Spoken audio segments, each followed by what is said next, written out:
Hi, I'm Sean. I'm Neil. And I'm Ben. This is a mountain board. Basically, mountain boarding is snowboarding on dirt. And if you haven't seen it before, check this out.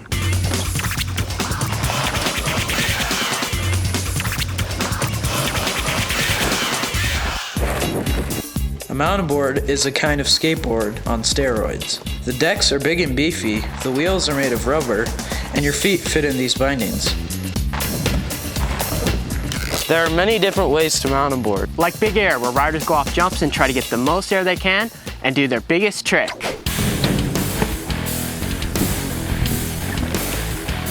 A free ride where we hit single track, fire roads, and more natural mountainous terrain.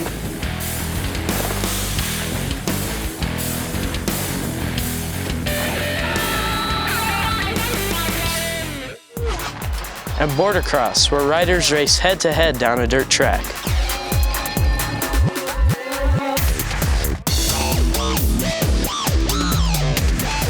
We've been riding in the mountains of Southern California for about a year now. We've noticed that how much air we put in our tires seems to make a big difference in the ride. If the pressure's not right, you can even lose control.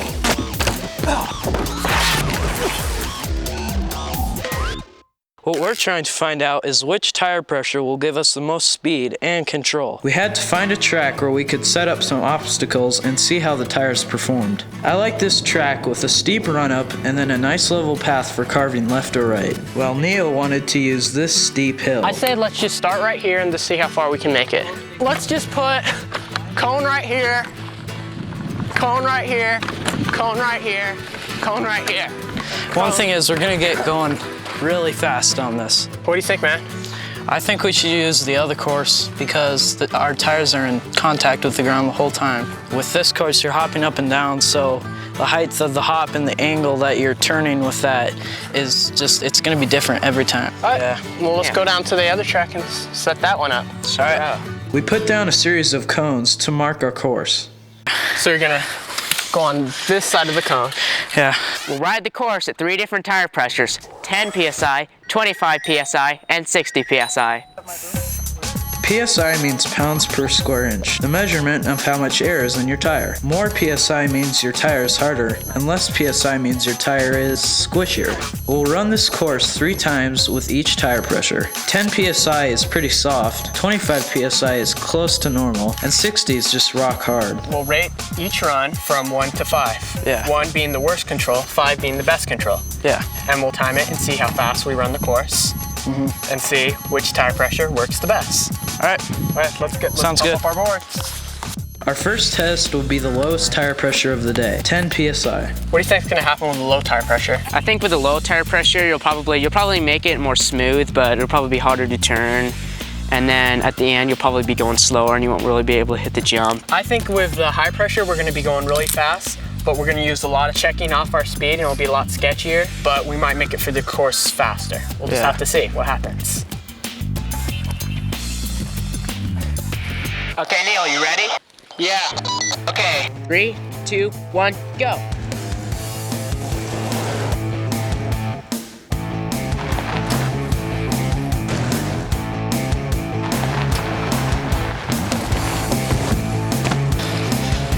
$16.91. What would you say that your control was? Rating control. It was good. So Yeah. between 1 and 5. Probably a 5 for control. All right. Yeah. So let's take one more run and see how it goes. All right. You guys ready? Okay. Go. We each took 3 runs at 10 PSI, and together averaged at 17.1 seconds per run, with an average control rating of 4. That's on a scale of 1 to 5, 5 being the best. This is kind of slow, not that fast, you're losing a lot of speed for the turns. Let's move on to 25. Okay, man, let's go. When I think we go up to 25, I think it's gonna be a lot faster. 3, 2, 1, go.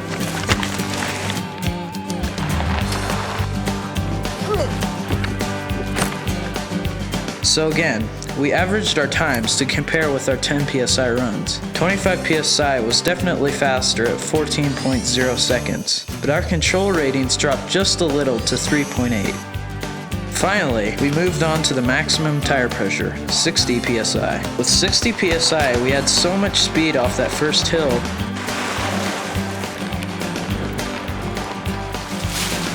that we found it hard to carve good turns. And at this tire pressure, control was definitely a challenge. We averaged our times and were a little surprised to find that 60 psi was not the fastest, and it also came in with the lowest control ratings. With our tests complete, we combined all of our averages, made a chart, and took a break to figure it all out. At 10 psi, we had the slowest time, but the highest board control rating. 25 and 60 were definitely faster, but 60 had the lowest rating for board control. So what do you think the difference was? Well, the difference was a matter of how much of the tire is touching the ground. When you have more of the tire touching the ground, it causes more friction, and that makes you slower, but it can give you more control. But with less of the tire touching the ground, such as 60 psi, you have more speed, but probably less control. So Ben, what do you think the best PSI is? Well, it depends on the course and your ability. Right, like on a fast course such as asphalt, you're probably gonna wanna go with 10 psi because it might give you the most control. Yeah, but on a slower course, such as deep sand, you want less tire in contact with the ground to keep your speed up. And ultimately, it really has to do with how good the rider is. A better rider can handle the faster speed and less control of 60 psi, while a beginner might want to stay with 10 or 25 psi. But we like things fast and challenging, so we're gonna crank it up to 60 psi and hit the hills one last time.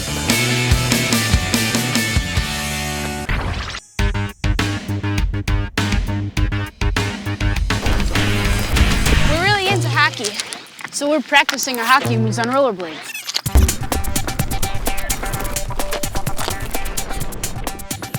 You know, guys, this is great and all, but it's nothing like skating on real ice.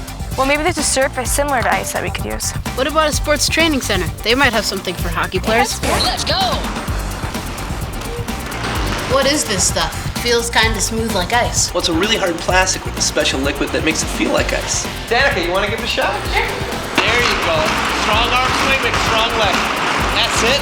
So, Danica, does it feel like ice? Yeah, it definitely feels like ice, but you can't practice turns and it's a lot harder than it looks. Well, a fake ice treadmill works for skating straight, but how are we supposed to practice our turns? Well, maybe they have like a big, huge rink with this stuff on it. I don't think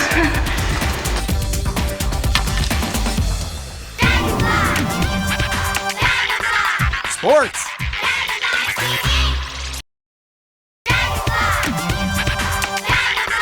Sports.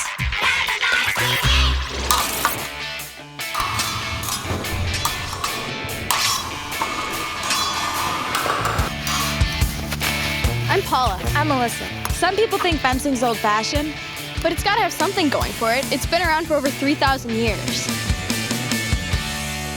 I think it's really pretty to watch. When you see the better people fencing, like really good people, it's almost like they're dancing. It flows really well, and there's an action and a reaction, and it really is pretty. There are 3 different weapons used in fencing. There's the foil, the saber, and the épée. I fence épée. I fence foil.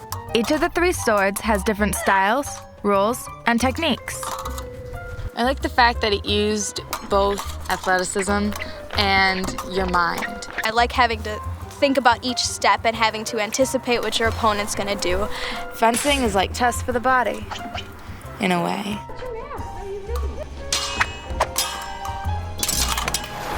The 3 most common moves in fencing are the lunge, the thrust, and the parry. A lunge is when you step out while extending your arm.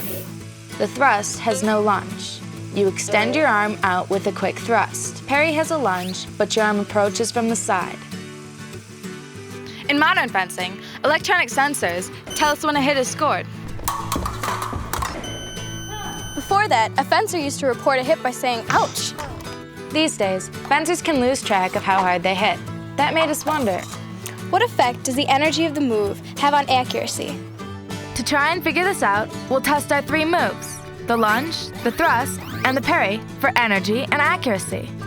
I think the lunge will have the most energy because your whole body is behind it. It makes sense. You know, you're putting your whole body into it, so it's going to have a lot more energy into it. I think the thrust will be the most accurate because you don't have to think about moving your body at all, and so you've got a better sense of where you are and whether you can hit it or not. As far as accuracy, I think I'm gonna have to say the lunge because you have a lot more time to focus on a specific spot. To see which attack is the hardest, our coach suggested making a swinging machine.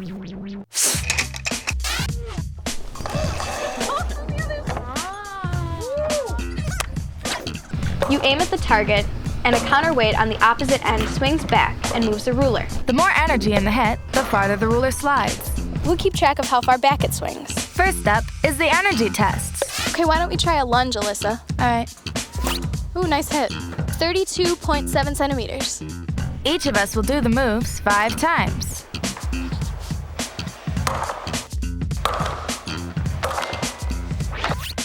Oh, nice. 20.6 centimeters.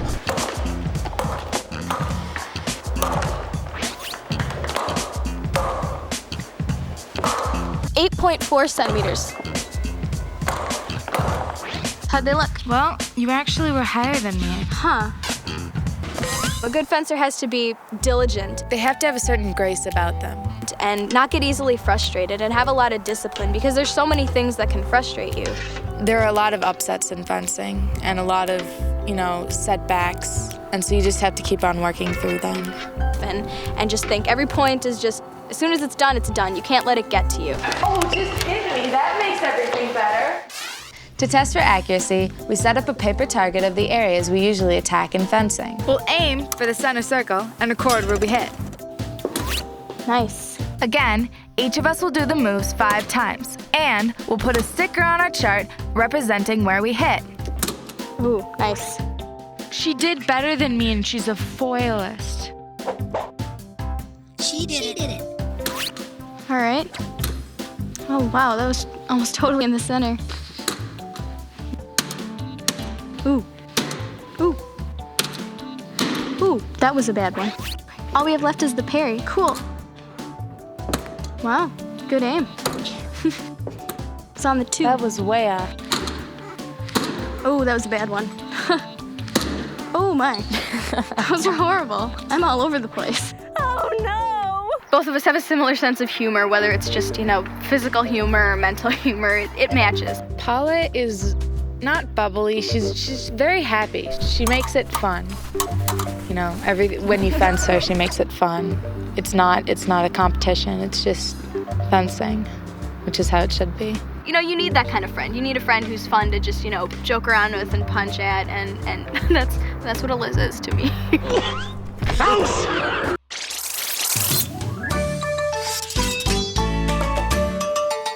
First, we calculated the average energy numbers for each of our 3 moves. Then, we made a chart comparing our results. Let's take a look at the chart. All right, I think the lunge was more energetic because your whole body mass is behind it. And the thrust was lower because you only had your shoulder behind it, but it was still higher than the parry because it's a faster maneuver. I also think it's kind of weird that the only one that I had more energy on was the parry. But that kind of makes sense too because I use the parry more. I don't use it very often. But it's also lower than the other 2 as far as energy goes. Yeah, because when you parry, you have to angulate onto the target, so that made it a lot less energetic. Yeah, a lot less energetic. All right, break it up. Let's check out the accuracy. All right. The sticker clusters were hard to tell apart, so we measured how far away our hits were from the center of the target and made a chart of the averages. I'm pink. Oh. This chart's a little different from the other one because the smaller the bar is, the more accurate you were. So for my results, I had the lunge that was the most accurate. Right. And that's kind of what I expected in the beginning because you have the most time to get there. My thrust was the best, and I thought it was going to be because every time we do accuracy drills, it's usually from thrusting. And you don't have to worry about your whole body moving. I thought it was weird that my parry was less accurate than yours because I use the parry a lot more, but you turned out to be more accurate than I was. I think I'm a little bit more careful about it. Since you use it all the time, you're a little bit more comfortable with it. Sure. Well, these results are based on a stationary target. I bet our results would be a lot different if we tried it on a moving target. Let's go to the strip.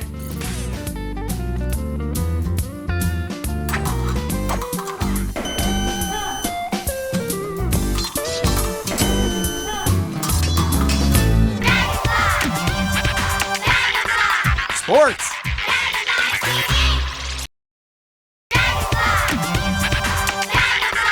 Sports.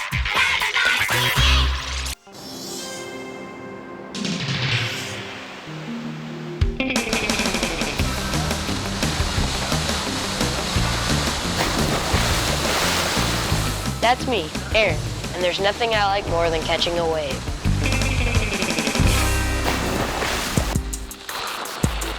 And this is my friend Justin. He likes riding BMX as much as I like to surf. And living here in Southern California, we're out in the sun all the time. So what do? We put on sunblock all the time. In the morning, in the mid-morning, before lunch, after a snack. With all this sunblocking going on, we noticed that some lotions had different SPF readings. SPF means sun protection factor. So we decided to test which SPF lotions work best at keeping out the sun's harmful UV rays. So now we needed a way to test the different SPF rated lotions. We ordered these special water bottles that come in blue and purple and actually change colors when exposed to the sun's ratings. They're changing so fast. I know. Like, just a second ago they were clear, now they're blue. Mine's turning dark blue now. These are gonna be great for our experiment. The cool thing is, if we put sunblock on the bottle and the sunblock does its job, the color shouldn't change at all. Sunscreen. So we decided we would test all the different SPFs we could find, which ended up being 4, 15, and 30. And just for the heck of it, Justin threw in some shortening. Geez, this stuff's thick and yellow. Bet you this stuff works great. Yeah, how could UV rays get past that? And then I threw in some olive oil because I've seen lots of tanning oils on store shelves. To test how well the lotions, oil, and shortening work, we will cover each bottle and lay it out in the sun for 8 minutes. Which is the amount of time it generally takes for a fair-skinned person to begin to burn. We'll then rate the amount of color change on the water bottle on a scale from 1 to 5. Remember, the more harmful UV rays that get past the sunscreen, the darker the color will get.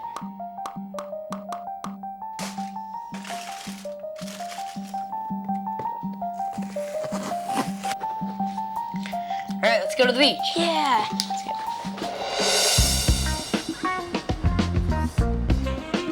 Hey, Justin, ready to do the experiment? Yeah, let's do it. All right.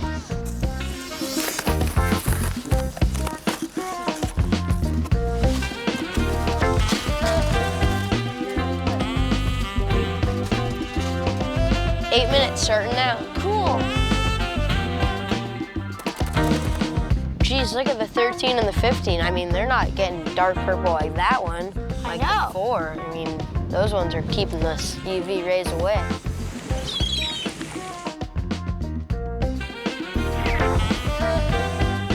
Five minutes has passed. Cool. Wow, the one that has shortening on it, that doesn't look like it's working at all. It's dark blue. So time's about up. Let's check and see what we want to rate them. Remember, we're rating the bottles on a scale from 1 to 5, with 1 being the best, with little color change, and 5 the worst, with lots of color change. SPF 4, what should we give that for rating? Well, a 4, I mean, it just made it dark purple. It didn't block any UV rays. So I think we should give that a 5. I agree. SPF 15. Well, SPF 15 blocked way more than the 4 did, and it kept out a lot of the harmful UV rays. It kept it up pretty clear, so I think we should give that a 1. We also gave the SPF 30 lotion a 1, which made me wonder if there's any difference between the 30 and the 15. No. Maybe we'll do some more tests later. The shortening cover bottle received our worst rating, a 5. And the one with the oil earned a slightly better 4. Well, I was surprised that the oil worked better because it was see-through and the shortening was thick and yellow. So I guess it doesn't matter how thick it is, it matters on how it can keep out the UV rays. So our test showed us that SPF 15 or 30 will do a good job of protecting us from the UV rays. I think that I'm gonna use the 30 or the 15 because they were the best ones. Yeah, let's replan and go swimming. All right.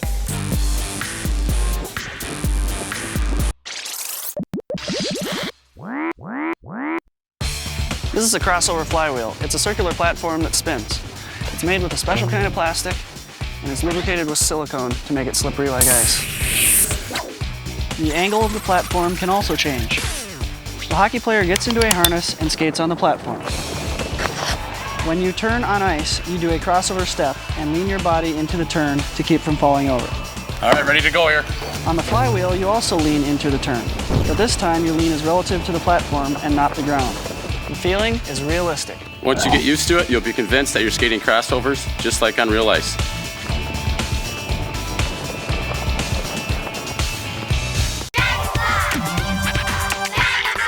Sports.